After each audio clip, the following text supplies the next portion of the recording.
और इसी कारण मैं मंत्री भूपेंद्र सिंह जी पर लगाए तमाम गंभीर आरोपों को खारिज करता हूं, क्योंकि वह पूर्ण रूप से निराधार हैं। उनका कोई आधार नहीं।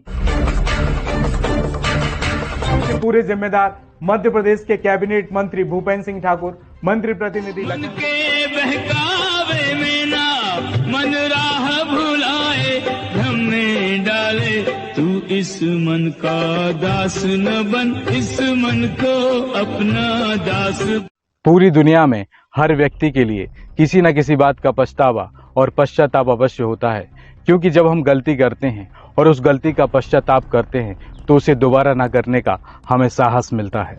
नमस्कार, मैं भूपेंद्र सिंह रिपब्लिक सागर मीडिया डिजिटल न्यूज चैनल का संपादक हूं और एक लंबे अरसे के बाद आप सभी के सामने पुनः उपस्थित हूं। इस बार मैं ऐसे अपने कटु और कड़वे अनुभवों को आपको बताना चाहता हूं जो पिछले पूरे एक वर्ष में मेरे जीवन में गुजरे हैं। और ये ऐसे अनुभव हैं जिनके गुजरने के बाद मेरे जीवन के बहुत से कॉन्सेप्ट क्लियर हुए हैं, क्योंकि इस दौरान मुझे देश की सबसे बड़ी पार्टी कांग्रेस और उनके नेताओं की रीति नीति, कार्यशैली और चरित्र को जानने का मौका मिला। गलतियां होना मनुष्य के जीवन में स्वाभाविक है और मुझसे भी गलतियां हुई जिसका मुझे बेहद पछतावा है।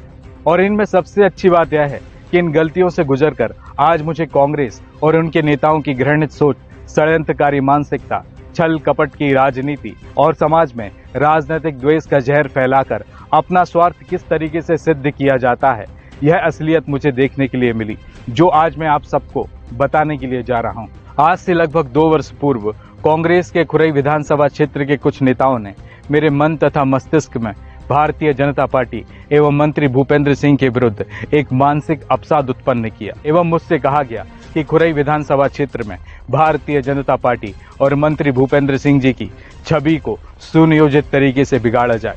और सिर्फ यही कारण था कि मैंने मध्य प्रदेश शासन के कैबिनेट मंत्री श्री भूपेंद्र सिंह जी पर गंभीर आरोप लगाए, जिसके पूरे जिम्मेदार मध्य प्रदेश के कैबिनेट मंत्री भूपेंद्र सिंह ठाकुर, मंत्री प्रतिनिधि लखन सिंह ठाकुर। और इन्हीं नेताओं ने मुझे कांग्रेस के कई बड़े नेताओं से मिलाया और उन्होंने मुझे भारतीय जनता पार्टी तथा मंत्री भूपेंद्र सिंह जी की छवि बिगाड़ने और आगामी विधानसभा चुनाव में कांग्रेस का समीकरण मजबूत करने का लक्ष्य दिया। और इसमें अगर मुझे कोई परेशानी आती है तो उसमें मुझे साथ देने और सहयोग देने का पूरा आश्वासन भी दिया था। मैंने जानकारी और विश्लेषण के आधार पर यह महसूस किया कि मंत्री भूपेंद्र सिंह जी ने खुरई विधानसभा क्षेत्र में जिस तरीके से विकास किया, उस विकास से खुरई विधानसभा क्षेत्र की तस्वीर बदल गई। और इसे देखते हुए यह स्वाभाविक है कि क्यों क्षेत्र की जनता मंत्री भूपेंद्र सिंह जी पर इतना विश्वास करती है और क्यों बार बार चुनाव में भारी बहुमतों से विजय बनाती है। और इसी कारण मैं मंत्री भूपेंद्र सिंह जी पर लगाए तमाम गंभीर आरोपों को खारिज करता हूं, क्योंकि वह पूर्ण रूप से निराधार हैं। उनका कोई आधार नहीं।